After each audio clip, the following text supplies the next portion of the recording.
support our case when they have problems of their own.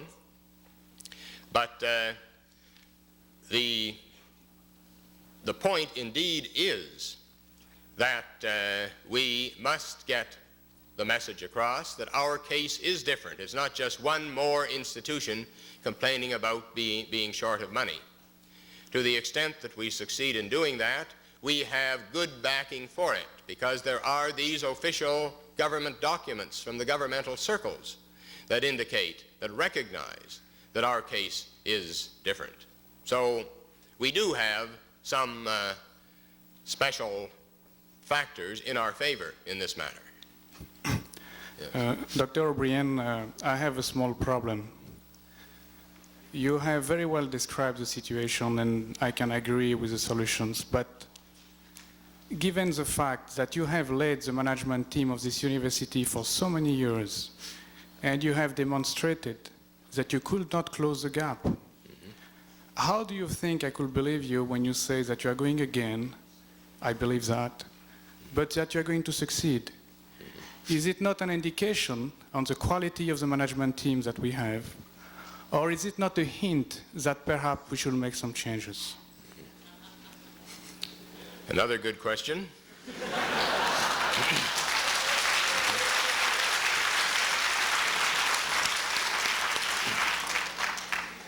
Well, it will be the university and not me that will make a decision on changing the management team if it comes to that particular point.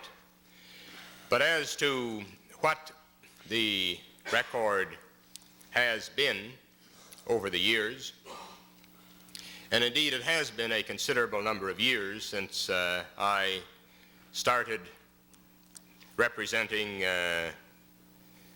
the institutional financial questions in the government milieu.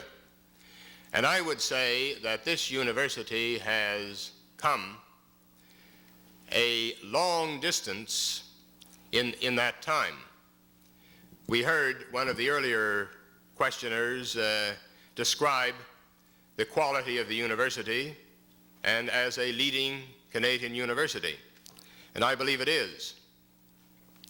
When I first attended meetings in the government financial milieu, and it was Sir George Williams that I was representing at that time, when I first attended meetings, there was real questioning going on in that milieu as to whether Sir George Williams belonged in the university world at all.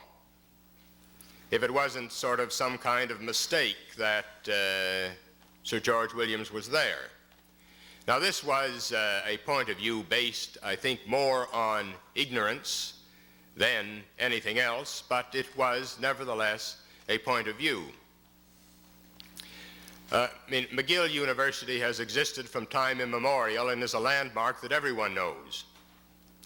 But more recent institutions take time for their merits to become known. And in our case, and I think from the Loyola side of Concordia, the details were certainly very different in that earlier period, but Loyola had its full share of problems, even more so, of the same kind. It is perhaps difficult to comprehend the degree of lack of knowledge that used to exist about our very existence, let alone our financial problems or our merits, in government circles in Quebec. We were simply not known. And as we became known, there were always reasons and excuses why the gap couldn't be closed. For a long time, the reason was that the English universities had a lot of CEGEP level students. This both prior to the establishment of the CEGEPs, when there was no equivalent of our freshman year in the French universities, and during the period of establishing the CEGEPs, when we operated all English universities operated a CEGEP transition program. What the Department of Education felt in those years was that somehow or other our grants were lower, but of course they ought to be lower because we have all those CEGEP level students. And so they waited and dragged their feet until the CEGEP transition was over. The problem hadn't disappeared and they couldn't use that excuse anymore. At that point, believe it or not, the reason for delaying became the merger to establish Concordia. You know, wait and let us see what the final figures are for the merged institution before we make any specific adjustments. When that period came to an end, we had yet another round, and it was at that point that the adjustments that I referred to a few moments ago were made 3 or 4 years ago. That amounted to adding some $2 million to our ongoing expenditure level, as well as picking up some sizable past deficits. Since that time, the government tendency always is then to sit back for a year or two and see what the impact is of those changes. What I would say is that, in fact, the university has come a long way, and that there have been step by step and difficult step by step a growing awareness of our existence, of our value, and of our merits. But the very gap itself has been a problem because it's been hard to even make the government of Quebec believe that a gap that large could exist.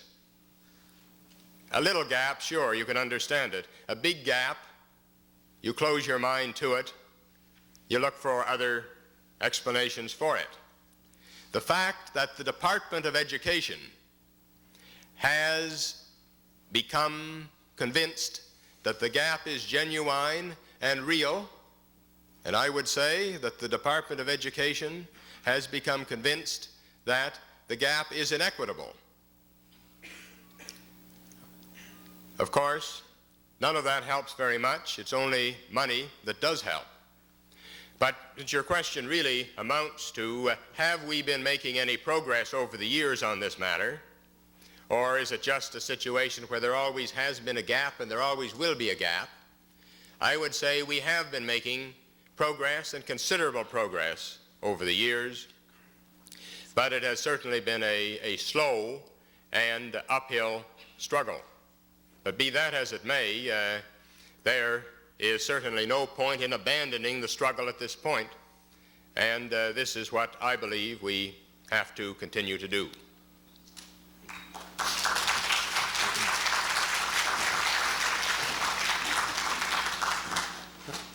Rector O'Brien, I have 2 questions. One on, I'd like some commitments from you on. One, you described situations where you felt the government didn't have enough money, and that's been between yourselves and the students a constant point of departure. This is a government that is spending $120 million per mile on a highway development in the center of Montreal. It is the most expensive highway development in the Western world ever. This is the government that is spending $65 million on an Olympic roof. This is a government that's spending $100 million over that on Asbestos Corporation, considered the economic disaster of the decade. This is the government that made $326 billion in election promises over the next 2 years out of 3 years. This is the most promising government we've ever seen. This is the government that promised us a fine arts building. We now have the Midtown Motors Conversion Center. This is the government that promised us a library, the library that's still a parking lot. This is the government that promises and promises. We've seen colleges like Dawson, which actually may see its mother house now, that has fought. I'd like to know if you sincerely still believe that the government doesn't have the money, who has known, who've been watering this gap very well. The gap has been growing rather extensively over the last couple of years. Whether you find this satisfactory, And to answer from my first question is whether, if you don't think the government in one fell swoop, the way it has been swooping down on these other things, should increase our fundings at least to $6,000 per student or somewhere near the average, would you at least not implement any more cuts, or at least not recommend to the Board of Governors that they implement any more cuts?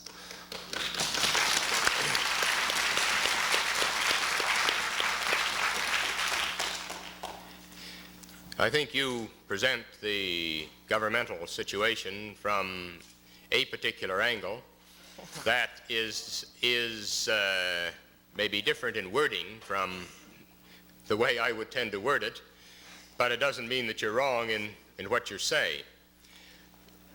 What I have said is that the government of Quebec is short of money, and I mean that in a global sense, that the government is over the next 5 years going to have to change its expenditure pattern, because it's not going to be able to keep doing everything in the way that it has in the past.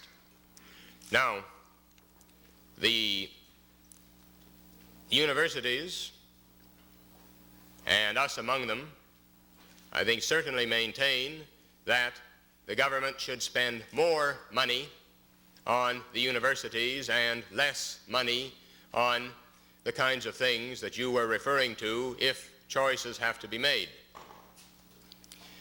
Whether the government is going to go that route or not, of course, is a political question. But if we're talking about whether the government has the possibility of maintaining universities at their present level in Quebec, of course the government has, provided it gives that the priority instead of some other things. Even in a lesser sense, even within what seems to be the existing set of government priorities, the government does have the flexibility to look after the particular problems of Concordia's underfunding.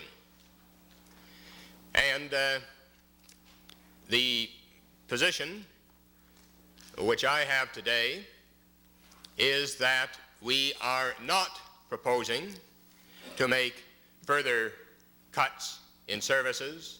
The $3 million exercise was a very useful one, not just in the sense it provided $3 million worth of cuts, but I think in the more important sense that it provided an opportunity to go over the expenditure pattern of the university and to see what we really could accomplish. And I think the result of that study is the point of view that there is not another $3 million worth of cuts to be had.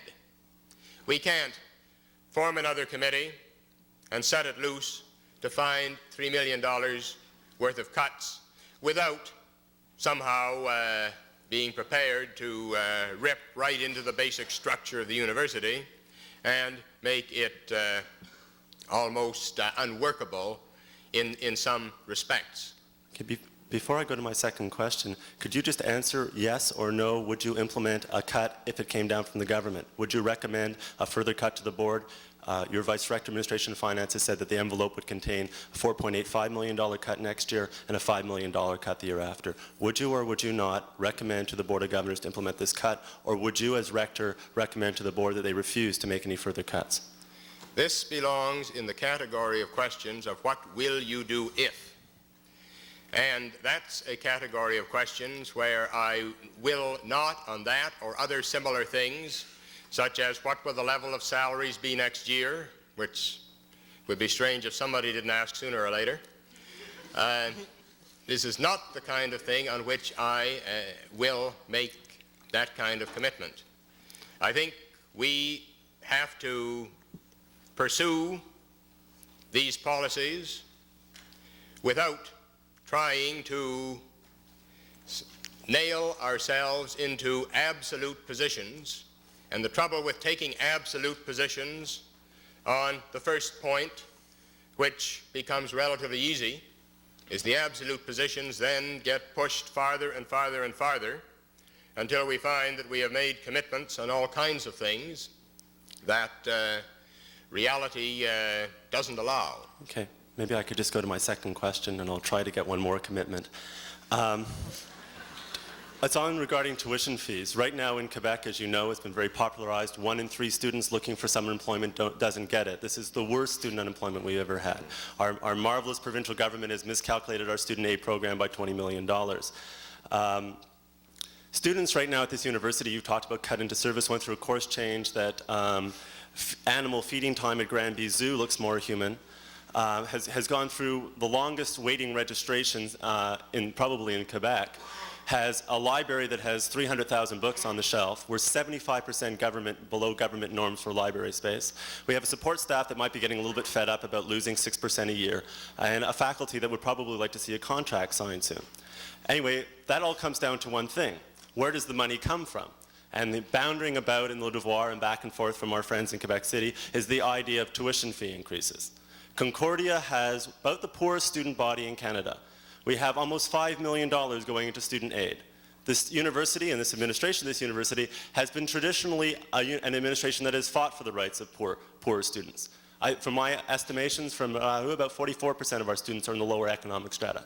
It is a very, very serious thing. I will not be back, which might make some people happy, if that tuition doubles next year. I'm sure a lot of other students won't be back next year, at least not full-time. That is going to be devastating as students who are full-time go to part-time status because they have to work more in those invisible jobs which keep on disappearing. We've already seen a 25% reduction in commerce and a large reduction in engineering, which further limits the numbers of places. As La Presse said last week, there are 50,000 students applying to university and only 30,000 get in. Accessibility is no longer a right. The Pax Québécois promised free tuition and universal accessibility. That was their election promise. It's been on their program for 10 years. Would you, Rector O'Brien, if you can answer and make a commitment at this point, and I think it's important that you do, recommend to the board to make a tuition fee increase? And please, before you tell me that you don't feel that you should put your back to the wall by making a firm commitment, our backs are going to be to the wall as I can't go to university and other students can't go to university. Support staff are going to be losing in real earning power, and they are paid way under what people in other areas are. These people are in a position, they don't have a choice. Can you finally take a position, sir?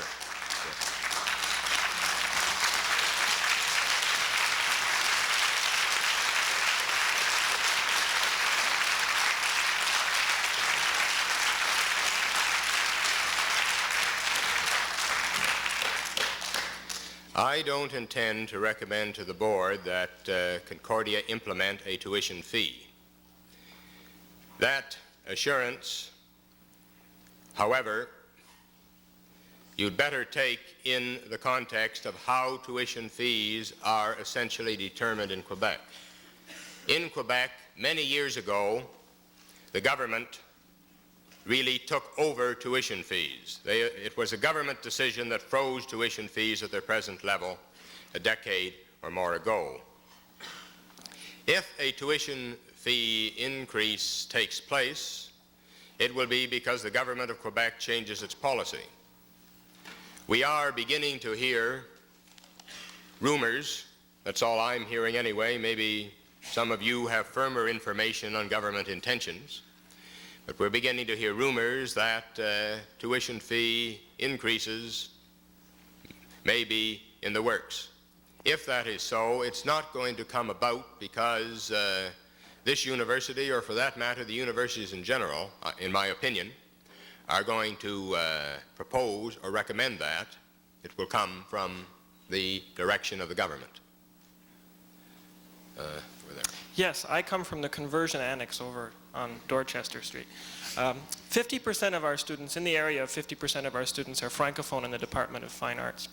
Many of those students have come to Concordia for our good programs, but also for the fact that we have labor peace in this university. How long can we expect that labor peace to remain when we make cuts on the backs of people who can little afford to take them, and on people who are non-unionized, and even those who are unionized within the university? How can we keep that labor peace if we are going to act in people come first cuts? I don't understand this as part of the university. We've experienced this in the Fine Arts Department, and it seems ironical to me that in certain departments where we're recarpeting our offices, that our budgets seem to take place in the people category. And that annoys me as a student.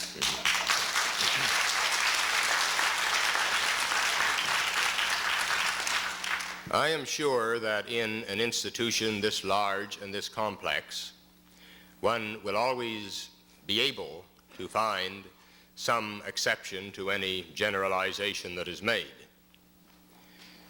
Nevertheless, I'm going to make the generalization that responds to that concern. In the university, the bulk of the budget goes into payrolls.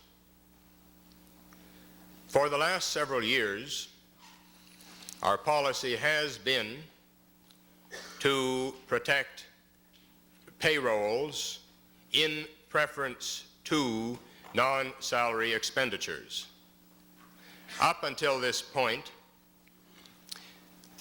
salaries have risen, or relative to inflation, much more than the non-salary budgets have risen.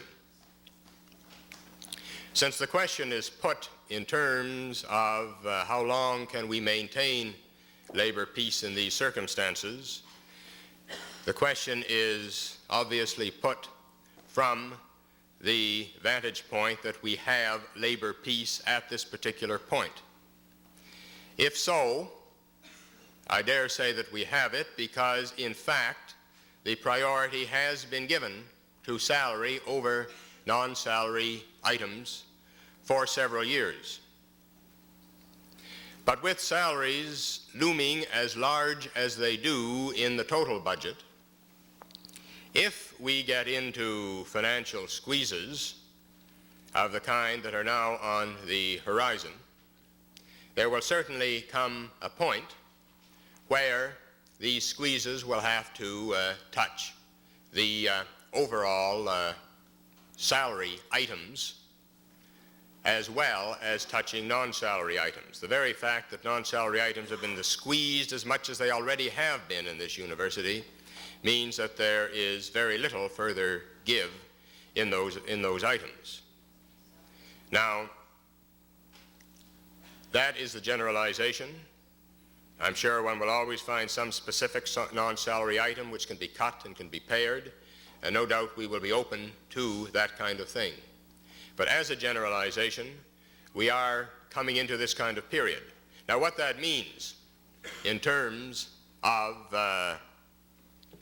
relationships between the personnel and the university, we are, in all honesty, I think, entering into unexplored territory there. We certainly see enough examples of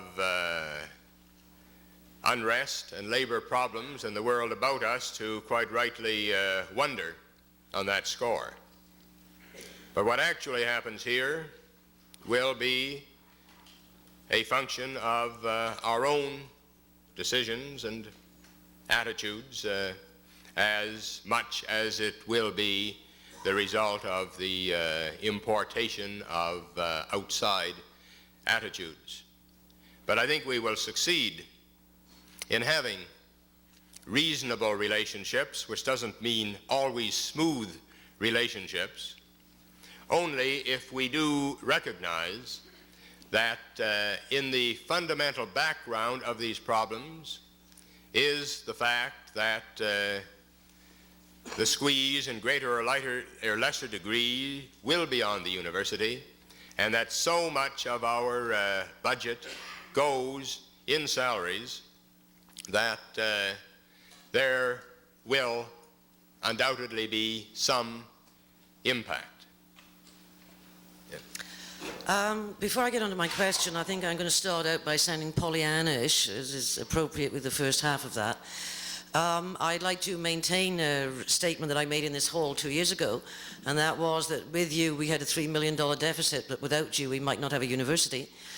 Go on from there to say that I'd like to return to the remarks made by the first speaker who mentioned the possibility of a collective day of protest. I have no illusions about the impact of a collective day of protest on the community, except possibly for the local pubs, but you, in your answer, and that's really what I'm interested in your answer you said that kind of action would need a build-up.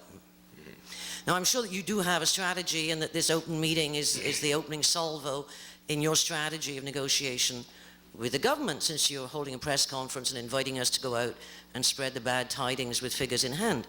What I'm concerned about, though, is the build-up. It does seem to me that apart from the strategy that you might have, or the administration in general, vis-à-vis the Department of Education, there is another more global strategy that has to be developed simultaneously.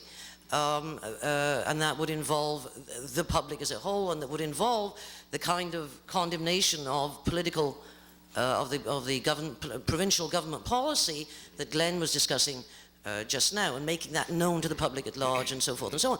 So what I would really like to know, or to be sure of, is that after this meeting there will be developed a strategy that will involve CUFA, CUSA, CUNASA and other constituted groups within the university, so that for once that expression university community might be a reality. And that all the people who are interested in the maintaining of Concordia think through the strategies. There's no point in arriving in April when it's the end of term and saying, well, should we have a day of protest now? No one will care, or whatever it is that we do. I think we have to be doing that now, and we have to be doing it together, and the lines of communication have to be held open.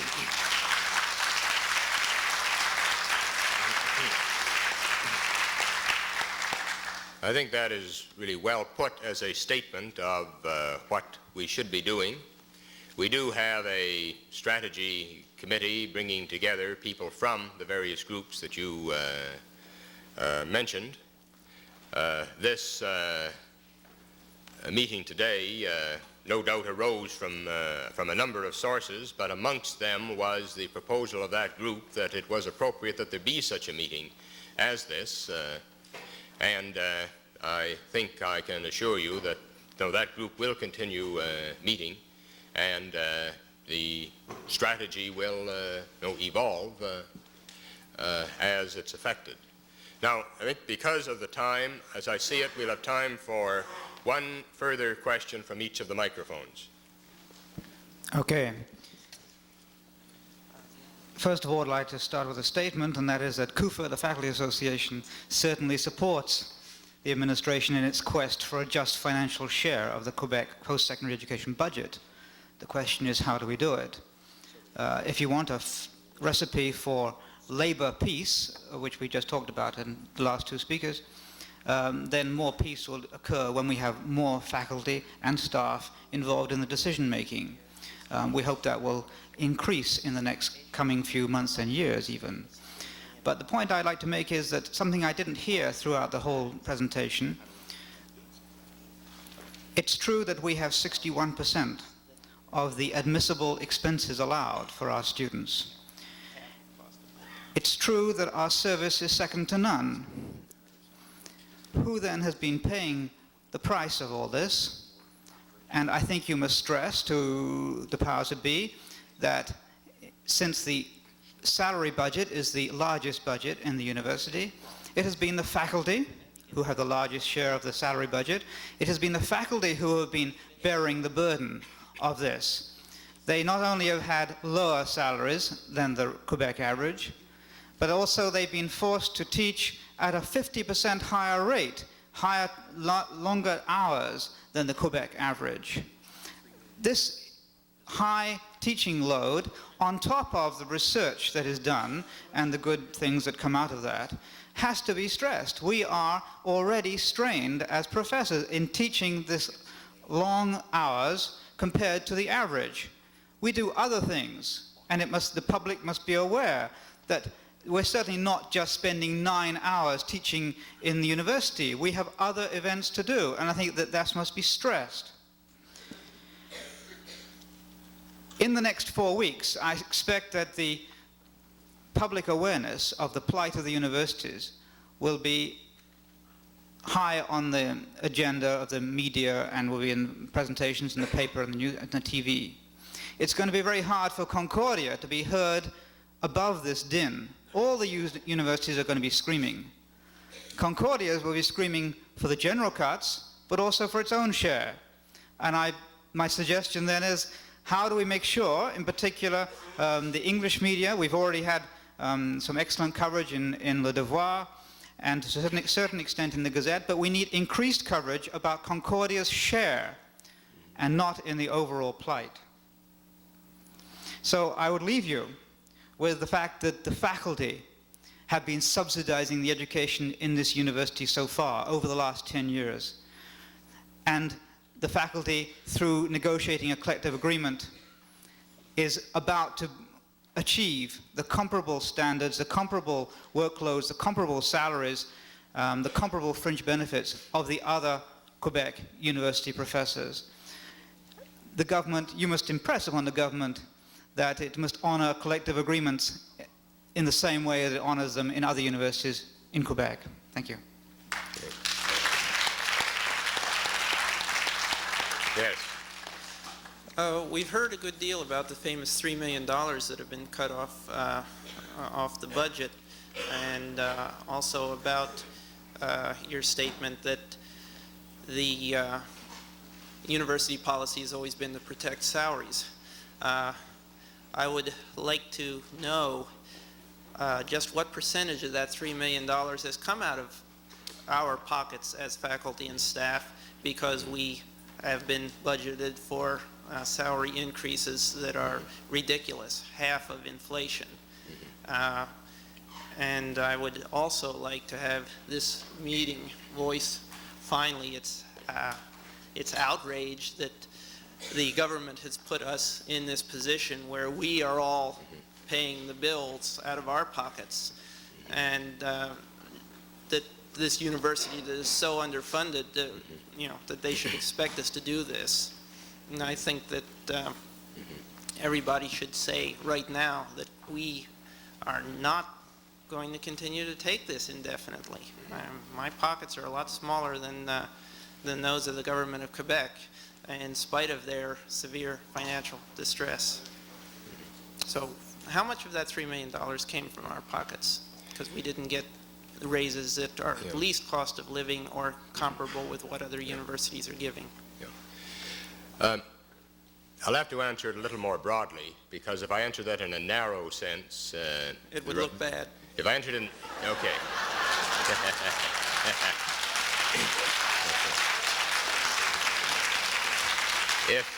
If I answered it in a narrow sense, I would simply say none of it, because the $3 million exercise was done to reduce our base of expenditures, and then the salary policy was decided in terms of the money that was then available. You might even say that if we had not undertaken the $3 million exercise, there would have not been enough money to pay the 6.7%, and the salary increases would have been less than 6.7%. So in that sense, the answer is fairly easy. But what you're pointing to, really, is perfectly true, that the underfunding of the university has, so far in this year, led to salary increases at this university that are less than the salary increases that have taken place elsewhere.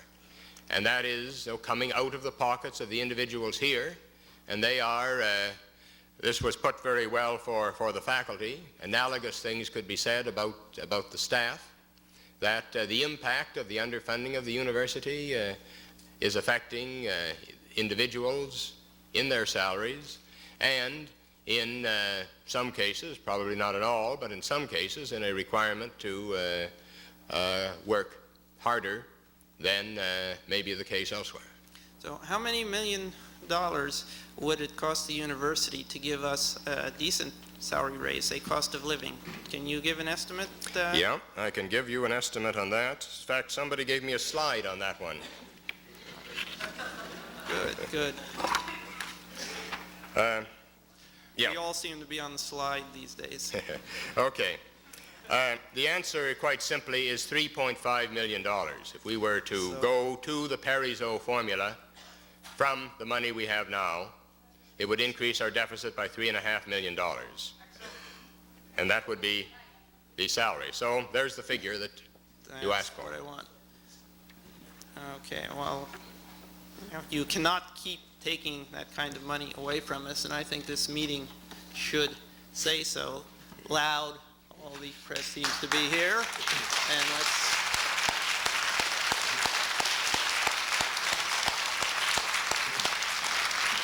Good. I think that is the point of the meeting, that the underfunding of the university right at this moment is showing up as much as anywhere, more than most places, in the salaries that we are currently paying.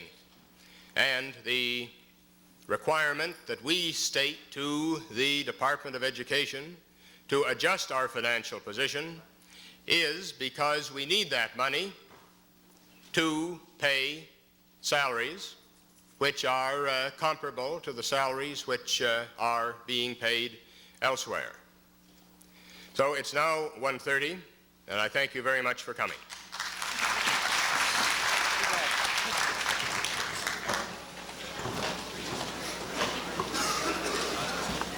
How about the other people wants to ask a question? It was one more here. Yeah, I know. What is it? Talk to you. Then you know what we are going to ask. Ah, thank you. Okay. I will. I'll put it on. They're getting in short supply, eh?